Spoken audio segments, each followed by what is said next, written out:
de l'Institut avec le camp militaire en construction, l'amélioration des infrastructures et équipements du laboratoire, de la bibliothèque, du centre informatique et rendre fonctionnel l'Internet. Après la visite des locaux, le ministre de l'Enseignement supérieur et de la Recherche scientifique s'est dit consterné par la vétusté des appareils de laboratoire dont les plus récents datent de 1978. J'ai visité des laboratoires pour des machines de cette envergure-là, ça a besoin d'être renouvelé. Autre temps fort de l'actualité, vous allez le voir, c'est le retour au bercail de 186 Guinéens vivant en Libye, jusque la prise en tenaille par les douloureux événements qui se passent dans ce pays frère. En effet, le gouvernement guinéen, en partenariat avec l'OIM, l'Organisation internationale des migrations, a affrété un vol spécial qui a réussi à ramener ces Guinéens au pays. Un ouf de soulagement pour nos compatriotes. Bakali Souma était à l'aéroport de Bessia aujourd'hui. Cette fois, il s'agit d'un vol spécial à bord des compatriotes guinéens que de jeunes hommes et de jeunes femmes, plus quelques enfants qui vivaient en Libye, aujourd'hui en feu. Les jeunes Libyens là, ils voulaient me tuer. Mais grâce à un vieux, c'est le vieux là qui m'a intervenu pour qu'on puisse me laisser. On est passé au désert. Regardez, même ma voix s'est changée. Il y a des Guinéens restés là-bas. Ils sont dans un état très grave. On a reçu des nouvelles encore en disant que c'est des mercenaires guinéens qui sont allés bombarder à Benghazi. Vous connaissez Benghazi? Benghazi, c'est la ville où la guerre a commencé. Donc vraiment, les Guinéens sont recherchés. Si tu es trouvé en tant qu'avec un document guinéen, tu as des difficultés. Affrété par le gouvernement guinéen avec l'appui de l'OIM, ce vol spécial vient de faire débarquer plus d'une centaine de Guinéens. C'est un vol charter qui vient d'arriver avec 186 personnes qui ont été demandées donc, de quitter la Libye pour se retrouver à Djerban en Tunisie. Et c'est de là que l'OIM est intervenu pour les faire ramener ici en Guinée. À l'heure où je vous parle, il est 2 h du matin. Nos équipes et OIM sont sur le terrain de l'autre côté de la rive, très précisément à Sigiring, Kouré-Mali, en train de recevoir 350 autres personnes, dont 50 enfants. Et nous sommes en train de tout mettre en œuvre pour ramener tous les Guinéens qui sont en détresse de partout dans le monde.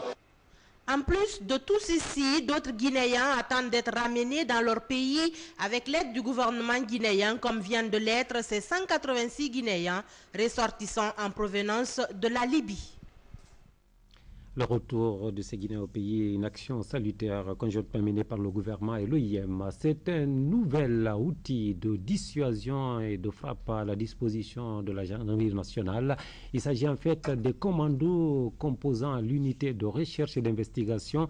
Les éléments de cette unité d'élite de la gendarmerie nationale viennent en effet de boucler leur formation à l'école spécialisée de Sonfonia. Malal Diallo nous plate le décor.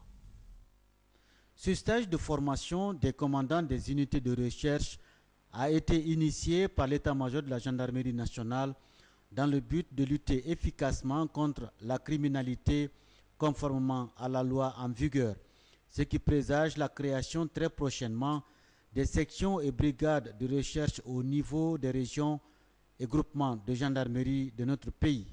Les connaissances acquises de ce stage nous aideront à établir nos procédures de façon claire, précise et objective.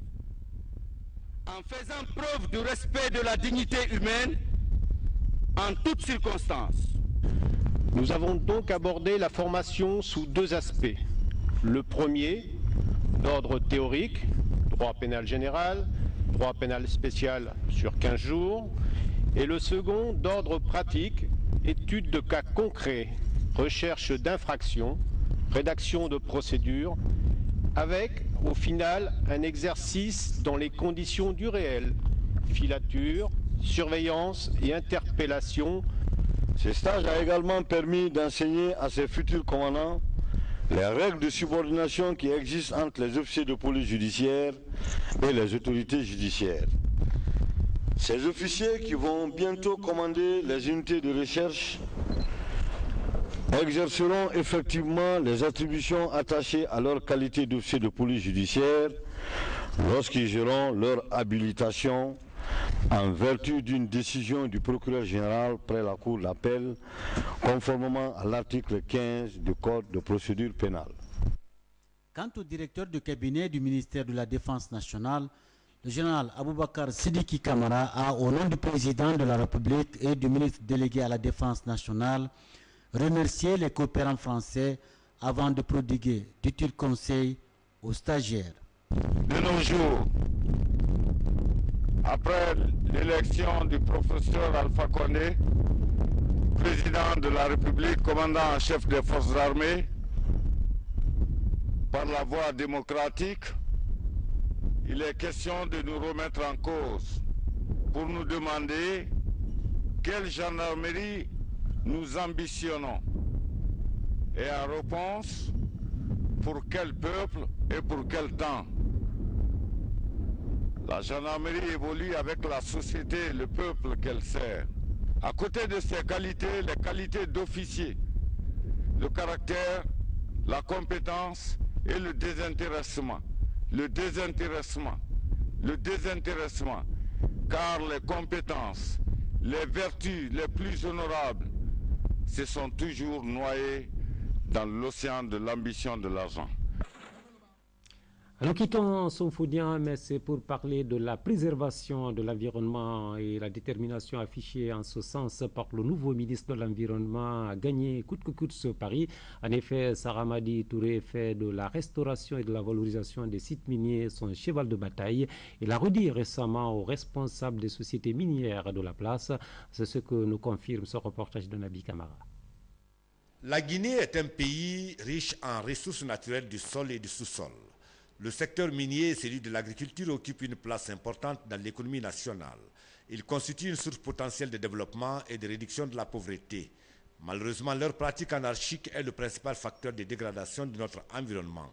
Sous l'effet de cette dégradation, plusieurs sous-préfectures du pays ont perdu des milliers d'hectares de forêts et de sols. Au ministère délégué de l'Environnement, la restauration et la valorisation des sites orphelins au fur et à mesure sont indispensables en vue de réussir la politique de lutte et de prévention des destructions environnementales. Saramadi Touré l'a dit de vive voix à la direction de la Société aurifère de Guinée lors de l'audience qu'il lui a accordée jeudi au ministère de l'Environnement. La SAG s'est engagée quant au respect de cette mesure.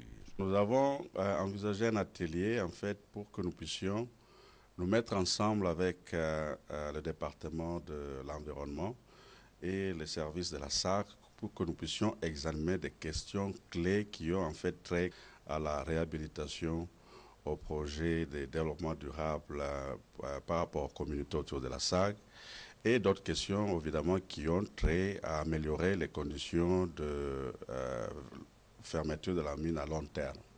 Auparavant, précisément mardi, le ministre délégué de l'Environnement s'était entretenu avec le nouveau représentant de la FAO en Guinée. Les deux hommes ont parlé de la collaboration entre leurs institutions dans la recherche de solutions aux problèmes qui assaillent notre pays en matière agricole et environnementale. Je me mets à sa disponibilité, effectivement, pour travailler avec lui-même déjà et avec les services techniques du ministère. Parce que, vous voyez, la Guinée est un pays vert. Donc, je crois que l'environnement occupe effectivement une place assez importante.